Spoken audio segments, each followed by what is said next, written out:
سینگوں کے حوالے سے بتایا جا رہا ہے کہ ان سینگوں میں سے جو خدا کے سامنے ہے آواز سنائی دے رہی ہے۔ یہ سینگ کیوں امپورٹنٹ ہے؟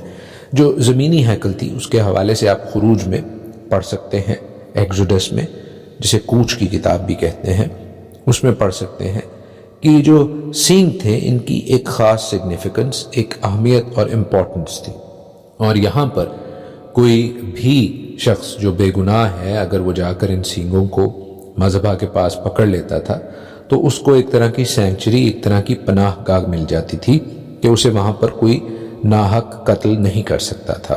لیکن اگر کوئی شخص، جی ہاں یہ بائبل ہی کا اصول ہے، اگر کوئی شخص قاتل ہے جس نے گناہ کیا ہے، وہ جا کر ان آلٹر ہارنز کو بھی پکڑ لے، اس قربان گاہ کے سینگوں کو بھی پکڑ لے، تو بھی اسے وہاں سے چھٹکارا، آزادی، مخلصی نہیں ملتی تھی۔ اس کی کیا وجہ ہے؟ عزیزو یہ بات ذہن میں رہے کہ بائبل مقدس شروع سے آخر تک ایک تو یونیفارم ہے، ایک تو برابر ہے، ایک تو بدلتی نہیں ہے، کیونکہ خداوند لا تبدیل ہے، اس کا کلام بھی لا تبدیل ہے۔ تو جو پرنسپل ہے، اصول ہے، پیٹرن ہے، ماڈل ہے، وہ وہی رہتا ہے جو خداوند نے شروع سے سیٹ کیا ہے۔ بے شک کچھ نبوتوں کی، کچھ کلام کی تکمیل حصہ بحصہ، طرح بطرح ہوتی رہی ہے، لیکن خداوند کا ماڈل جو ہے، خداوند کا کلام جو ہے ان جنرل بالعموم تبدیل ہرگز نہیں ہوتا، اور خداوند ہرگز نہیں چاہتے کہ گناہ گار کا گناہ ان کے آلٹر کے پاس، اس کے سینگوں کے پاس، مذبح کے پاس آئے، کیونکہ وہ خداوند کے آلٹر کو، خداوند کے مذبح کو، خداوند کے مذبح کے سینگوں کو بھی ناپاک کرتا ہے۔ میرے ساتھ دیکھیے ایکسوڈس 21:14، خروج 21:14 لکھا ہے کہ اگر کوئی دیدہ دانستہ اپنے ہمسایہ پر چڑھائے تاکہ اسے مکر سے مار ڈالے تو اسے میری قربان گاہ سے بھی جدا کر دینا تاکہ وہ مارا جائے، آمین۔ اور اس بات کے حوالے سے ہم عملی اقدامات دیکھتے ہیں 1 کنگز 2 میں، پہلی سلاطین اس کے 2 باب میں، جہاں پر جواب جو کہ داؤد کی فوج کا سپہ سالار تھا، وہ سلیمان بادشاہ سے، کنگ سولومن سے بچنے کے لیے سینکچری کے، خداوند کے مقدس کے اندر جا کر مذبح کے سینگوں کو پکڑ لیتا ہے، تاہم ہم دیکھتے ہیں کہ وہ بچ نہیں پاتا۔ مذبح کے حوالے سے، مذبح کے سینگوں کے حوالے سے بڑی خوبصورت سٹڈی ہے اور ہم اس پر گھنٹوں بات کر سکتے ہیں، لیکن ہمارا فوکس یہاں پر مذبح کے سینگوں سے آنے والی آواز کی جانب کان لگانا ہے۔ خداوند اس قوت، اختیار اور سینکٹیفائڈ، مخصوص، مقدس جگہ سے جو میسج دے رہے ہیں اس پر کان دھرنے کی ضرورت ہے، اور وہ آواز کیا بتا رہی ہے کہ ان 4 فرشتگان کو جو کہ گریٹ ریور، بڑے دریا فرات کے پاس باندھے ہوئے ہیں، یعنی ریسٹرین ہیں، ان کی ول، ان کی مرضی کے خلاف آف کورس وہ ریسٹرین ہے، ان کو چھوڑ دیا جائے، ان کو رہا کر دیا جائے۔ کیوں رہا کر دیا جائے؟ لکھا ہے کہ وہ جس خاص مقصد کے لیے، اس خاص مومنٹ، اس خاص دن، مہینے اور سال کے لیے تیار ہیں، وہ وقت آ پہنچا ہے۔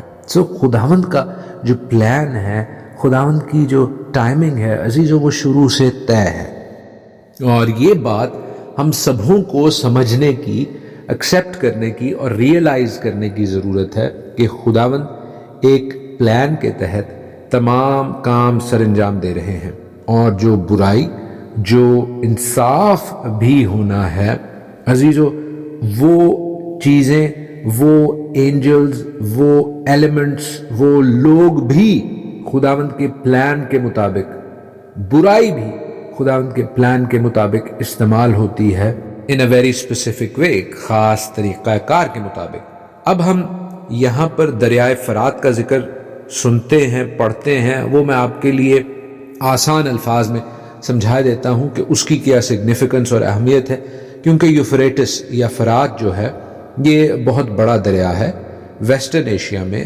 مغربی ایشیا میں یہ ایک بڑا دریا سمجھا جاتا ہے، اور اس کی کل جو لمبائی ہے وہ 1700 میل ہے. It is a very long river. اب فرات کے حوالے سے، دریائے فرات کے حوالے سے ہم مختلف ڈسکشنز بحث کر سکتے ہیں، لیکن اس کی خاص وجہ تسمیہ، خاص امپورٹنس کا ریزن جو ہے وہ اسرائیل کی باؤنڈری ہے. جی ہاں، 1700 میل کی لمبی باؤنڈری صرف ایک کونے کی نہیں ہے، بلکہ ویئر ایور یوفریٹیز، جہاں جہاں فرات کی لینتھ پہنچتی ہے وہ فرات کی نہیں بلکہ اسرائیل کی سگنیفیکنس کو، اس کی باؤنڈری کو، اس کی لینتھ اور اس کے بریڈتھ کو، اس کے عرض کو ظاہر کرتا ہے. اس بات کا اعادہ خداوند یہوہ الوہیم نے، ہمارے آسمانی باپ نے، خداوندوں کے خداوند نے جب ابراہیم سے عہد باندھا تو اس کا ذکر کیا انہوں نے. میرے ساتھ دیکھیے جینیسس 15:18، پیدائش 15:18، کہ اسی روز خداوند نے ابراہیم سے عہد کیا اور فرمایا کہ یہ ملک دریائے مصر سے لے کر اس بڑے دریا یعنی دریائے فرات تک ہے، کینیوں اور کنیزیوں اور قدمونیوں اور ہتھیوں اور فرزیوں اور رفائیم اور اموریوں اور کنانیوں اور جرجاسیوں اور یبوسیوں سمیت میں نے اسے تیری اولاد کو دیا ہے. آمین. اب ان فرشتوں کے ساتھ ہمیں بہت بڑی آرمی نظر آتی ہے، فوج نظر آتی ہے. فوج کس لیے آتی ہے؟ جنگ کے لیے، اس میں کوئی دو رائے نہیں ہے. تو عزیزو، یہ جنگ کس کے اگینسٹ ہو رہی ہے؟ اگر دریائے فرات کا ذکر ہے تو آف کورس وہ وہاں سے آنے والی فوجیں ہیں جو اسرائیل کا محاصرہ کیے ہوئے ہیں، جو اسرائیل کے اگینسٹ ہیں. اسرائیل کے اگینسٹ کیوں ہیں؟ اس لیے کہ اسرائیل خدا کا ہے اور اسرائیل کو ہمیشہ ہی سے خداوند کی پروفیسیز میں، نبوتوں میں سینٹرل پوزیشن حاصل ہے. یہ لوگ جو کہ ایک بڑے انبوہ کے طور پر، ایک بڑے لشکر کے طور پر، 20 کروڑ لوگوں کے طور پر تیار ہو کر آ رہے ہیں. It is an army against Israel. Israel کے گردا گرد ایک بہت بڑی آرمی کا، جنگ کا یہ پیش خیمہ ہے. اس حوالے سے لوگ مختلف تھیوریز، مختلف نظریات قائم کیے ہوئے ہیں، لیکن عزیزو، خداوند کا کلام بڑا واضح ہے.